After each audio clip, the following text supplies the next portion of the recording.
What's the most important part of every sports broadcast? Well, besides the actual game being played. After talking to a bunch of experts at the NAB show, I'd say it's time. But that's weird. Time doesn't capture the plays. Time doesn't make the decisions when to cut to a slow motion replay. Time doesn't announce the game and give important context to viewers. But every single aspect of the game revolves around time, from the game clocks to camera angles, audio switchers, and even commercial breaks. For the viewers at home to have a good time, all the equipment and producers in the stadium have to have a good time. I got to go to my first NAB show this year, and I asked everyone I met one simple question. Why is time so important? My dad and I flew 1,300 miles to the NAB to find out. And Mindberg, who knows how to provide a good time, sponsored our trip. While that means Mindberg gets to have a look at this video before we publish it, they were extremely open to having us talk about anything we wanted. On the show floor, I got to talk to the people who built standards like Livewire, Ravenna, AES-67, and SMPTE 2110. And I got to see cool timing tech like the experimental broadcast positioning system, which could supplement GPS for timing using TV signals. And one thing you couldn't miss, there were clocks everywhere, on teleprompters, on studio displays, even inside radio transmitters. We'll get to more of the things we discovered at NAB, but first, let's head back to the Mindberg booth. I'm at the Mindberg booth with Daniel Bolt, who's a managing director, and I wanted to ask him, why is time important in broadcast? Timing has been always important in broadcast because every device needs to know when, for example, for a camera, the first line of the picture actually has to start. If they are coordinating and they have to be switched from one camera to the other, every camera needs to know when the first line starts. And if you're recording audio and you want to combine it with a video, you need to have a situation there where audio and video is in sync, otherwise you don't have a lip sync situation there. So that's the most important thing here. Besides syncing things like cameras and microphones, modern broadcasts have more and more spectacle. Producers and engineers have to keep everything and everyone in sync. So I asked, if I went to an event like a sports game, where would I find the timing equipment? The first thing David mentioned was OB, or outside broadcast trucks. My dad and I saw one of these at a Blues game last year. These giant trucks roll up and jack into a giant patch bay that routes video, audio, and timing signals all over the stadium. Inside the OB truck, there's usually at least one time server, and it might actually coordinate time with the internal building time servers too. And you know, in a strange coincidence, not 100 feet away from Mindberg's booth, my dad and I found this booth for Gerling and Associates. Besides that interesting name, we asked what they build, and they build OB trucks. Well, that and trailers like this one that had a fun STEM exhibit. And me being a Raspberry Pi guy, of course I was attracted to the little Pi robots and the flip dot wall. I mean, how much fun is it to have a bunch of flip dots as a mirror? But I'm getting distracted. There are a ton of other places timing gear is used. In TV and radio stations, there has to be a master time and frequency reference for all the switching gear, like for consoles and cameras. Just like live production, being able to sync up sound sources prevents weird issues like distortion or digital artifacts. Mindberg also works outside broadcasts, like with power grid facilities and traffic control systems, but for this video I wanted to stick with broadcast. And I was wondering, for some things it doesn't really matter what time it is, in like UTC. It just matters that equipment is synchronized. But if you had multiple locations you wanted to sync up, or you just couldn't connect everything to the same time server, how do you coordinate that? I mean, I guess you could use GPS time. You can install an antenna on your OB truck and use a GPS or GNSS module to get the time from satellites, but what happens if that signal gets disrupted? There are, of course, certain ways to get along with it if GPS is lost. First of all, we have a really high quality, decent oscillator inside our boxes that if the GPS is lost, it will continue for a really long amount of time. If you have a production that is, let's say, an island, and the production is not related to another location where also production goes on, and these streams have to be mixed at a certain point, then you can also live without a GPS synchronized system. It can free run and provide the timing for this facility, but as soon as you need to relate some production streams to another location and work together in a live production, then you have to have a common time base, and that is usually GPS. So that answers my question about how to keep time even without GPS. So next I started looking into standards. Like, I've heard of things like Livewire, Ravenna, AES67, SMPTE2110, and even in my networking world, PTP and NTP. A lot of those standards took years of development, and some of them are pretty widely adopted. Like, just walking around the show floor, I can't even count how many times I saw booths advertising one of those standards. They're all different ways to sync up media between multiple devices, but they all have to have a timing source. So I asked specifically for Mindberg, how do they keep up with the industry? And do they contribute anything back, especially for like open source projects like I've used? We are part of a lot of standardization activities in regards to PTP. The co-chair of the PTP working group is a Mindberg employee, for example. And of course, we look for trends. And one of the trends in several industries, not only broadcast, but also in power industry, in the telecom industry, is the move from legacy dedicated timing to an all IP environment. This transition is something where we help our customers with. So we provide systems that help to integrate newer devices into environments where older devices are still in place. So create a hybrid infrastructure where our devices can serve both worlds, the old equipment and the new all IP equipment. Now, outside of NEB, I've been working on a little Raspberry Pi time server. It takes in GPS for time, and it distributes PTP and NTP on my network here. There's even a little PPS in and out connector. But this is like the Tinkertots of timing servers compared to the LANTIME servers Mindberg sells. These are their high-end timing servers, and they take in all sorts of timing signals and then put out, well, I'll let Daniel tell you about it. So this is a modular system that is based on different slot types. But depending on which slot type you look at, you are pretty flexible in terms of the cards that you can put in. There is a, let's call it a mandatory section that is always in place if you get such a box. This is of course the power supply section here, and this is the reference clock cards here. You can have up to 2 separate ones that can be switched in case one clock card has a failure, then the switch card can switch to the backup card then. And the management CPU is taking care about the management of the whole box and the communication with the modules, and is acting as an NTP server here on that card. So that is the minimum that you get when you buy such a box. The rest is fully optional and depends on your application. As you have here, the I/O slots, you can have, for example, a card that is dealing with a pulse per second, a 10 megahertz, an IRIC timecode, but also network-related cards like PTP, NTP, or here also a 10 gigabit version of a PTP module.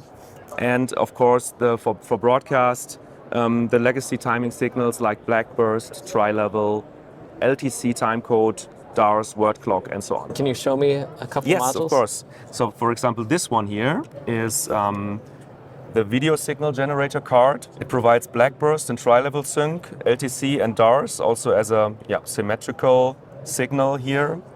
And it has its own oscillator on board, although it's completely, of course, locked to the main oscillator, but it provides then a better quality to the output timing signals then.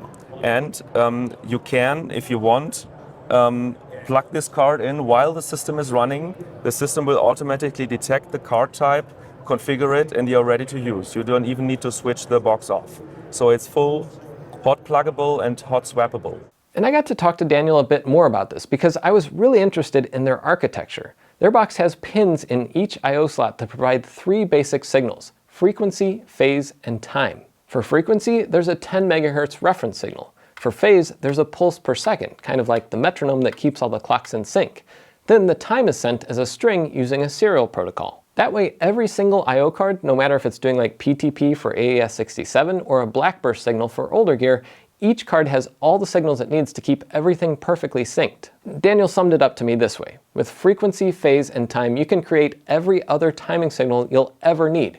Earlier I mentioned they were happy to let me talk about anything, not just Mindberg, but seeing how all this stuff looks really custom to their use case, I had to ask, where do they build these things? Mindberg is producing its products all on our campus in Germany. So we are a full depth manufacturer.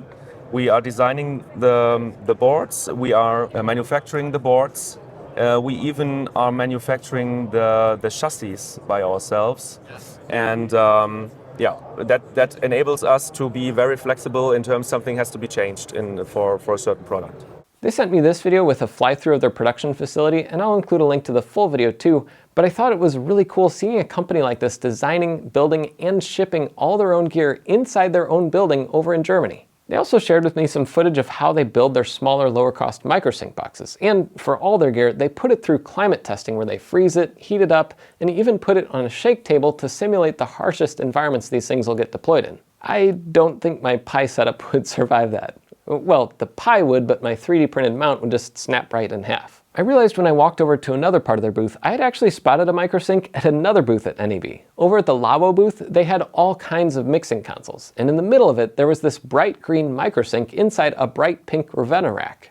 Definitely one way to stand out.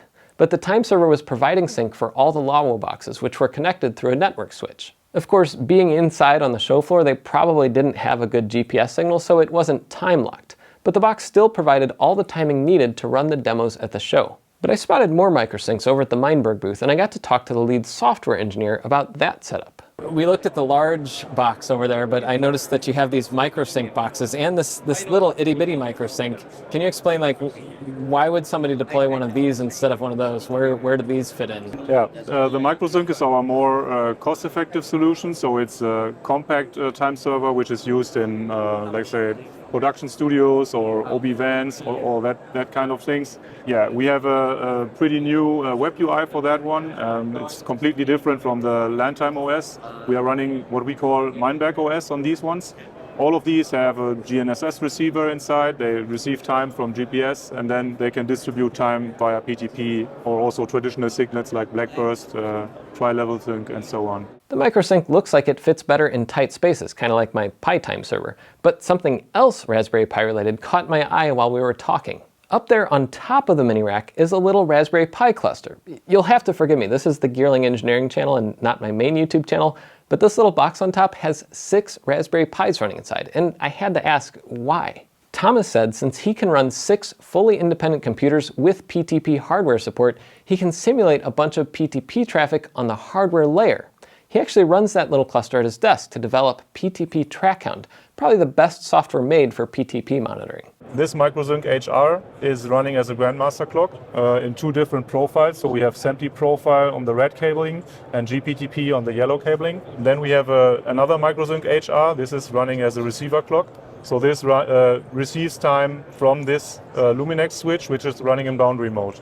So the boundary clock synchronizes to this Grandmaster clock and then retransmits PTP to this receiver clock and also to this MicroSync XS, which is our smallest Grandmaster clock we have. Yeah, the good thing about this Luminex switch is it can do multiple PTP profiles, so it runs SMPTE profile on the red cablings and GPTP on the yellow cables. And it can do it in parallel, and you can assign groups to the different ports, and yeah, that's a good thing for us to show PTP. And how do you monitor all that stuff? You can monitor this with our solution PTP Track Hound. It's a monitoring software. It has the new feature supervision, which we just introduced with version 2.2. And with that feature, you can query APIs of multiple vendors like Arista, Cisco, and also Luminex. So we have 2 Grandmaster clocks. These are actually these 2 ports. Then we have the Luminex boundary clock in the middle, which is this one. And we have the 2 receiver clocks from the MicroSync HR and the receiver clock MicroSync XS. PTP Track Hound will show you the picture of the network by just querying APIs or by analyzing PTP traffic. So if you are connected into the PTP network, it can capture the traffic, and based on the analysis of the traffic, it can show you the picture of the network. Most people know Wireshark, and this is pretty much like Wireshark, so you can see the PTP traffic coming in here, and if you stop this auto-scrolling and then click on one of the packets, for example a PTP announce message, then you can have a look into the PTP header and also into the announce part of it and see what is the current quality, what's the time source, and so on. And if you wanted to run PTP Track Hound and test it out, do you have to pay for it? No, there's a free version for it. It's available on ptptrackhound.com. So you can do all the capture part and everything in the free version already. It's available for Windows, Mac, and Linux. You can run it as a systemd service so that it runs in the background and you can connect to this UI via just typing in localhost in the browser, and then you will be connecting to the service and can see what happens in your network. I love this stuff. Like, my dad and I delivered a whole presentation for the SBE a couple days prior, and we talked about building out mini labs for learning. If your job relies on timing, having a mini time server alongside your other gear could teach you a lot about standards like PTP and how it runs on a network. And you'll start to learn, like I'm learning, how many devices just don't do PTP very well. Nanosecond level precision requires predictability, but a lot of IP equipment has like buffers and throughput limits. Your timing can go off the rails if your network switch is prioritizing like torrenting a movie over PTP traffic, and that's exactly what happens with a lot of boxes. To close out my conversations with Mindberg, I also spoke with Alan Armstrong, the CEO of Mindberg USA. We spoke a lot about GPS jamming and how to deal with it. And it was funny, besides intentional jamming, which requires more finesse, a lot of the time they actually deal with unintentional jamming. Most of these applications are critical infrastructure, and that means you've got to be running all the time. So we generally recommend that there be 2 grandmasters, each with its own independent antenna. We've invested a lot of R&D into jamming and spoofing avoidance. There's a lot of technology in the boxes to deal with jamming, like holdover oscillators, and then spoofing as well. Generally, the jamming problem is a cigarette lighter privacy device, which professional truck drivers do. They put in the cigarette lighter in order to avoid tracking by their employer. They don't intend on jamming a data center or jamming a broadcast facility, but for example, in Los Angeles, there's a lot of work in Studio City and Burbank. It's right by the freeway, right by 101. So the truck's going by all the time. But a holdover oscillator will protect you quite well from that. It's a little bit more difficult if they park at a loading dock next to you, but the technology is pretty good for that. Now, before I wrap up, I also wanted to mention this crazy contraption in the middle of Mindberg's booth, which they nicknamed Misty, from MSTE, short for Mindberg Studio Test Environment. Mindberg already has a full video on their YouTube channel, so I won't get into all the details, but I got to talk to Steve Kolta at the booth. He was showing off how, with their whole setup running, he can unplug one of the 2 Grandmaster clocks, and then all the equipment in the rack will automatically fail over to the other PTP time source. Having a lab environment like this is useful in so many ways. Just like I have my little time lab here at the studio, the Mindberg engineers can pull in different equipment like video switchers or IP audio sources and see exactly how they behave in different network conditions. Of course, a setup like theirs is probably a bit more expensive than my mini lab, but when nanoseconds count, the price for reliable timing gear doesn't sting quite as much. There was so much my dad and I saw on the NAB show floor, and it was surprising how much tech there relies on precise timing, like BPS or Broadcast Positioning System. There was a demo at the NAB pilot booth showing how TV transmitters can transmit timing signals accurate to within tens of nanoseconds as a supplement to GPS. I have a short video going deeper on that on my Level 2 Jeff channel. And tucked away in a corner of the Asus booth, I even spotted this. Look really closely and you can see there are 2 U.FL connectors on this motherboard. This is the first time I've seen a consumer motherboard break out timing signals straight from the CPU. Having gear in your own lab to tinker with and learn will make you a more valuable engineer. There are even transmitters that integrate precise clocks now, like this one we saw at Nautel's booth. Understanding how timing propagates from microphones and cameras to mixers, processors, and even transmitters now will help you broadcast a clean, error-free signal. Huge thanks to Mindberg for sponsoring our trip, and if you're coming next year, maybe we'll see you there.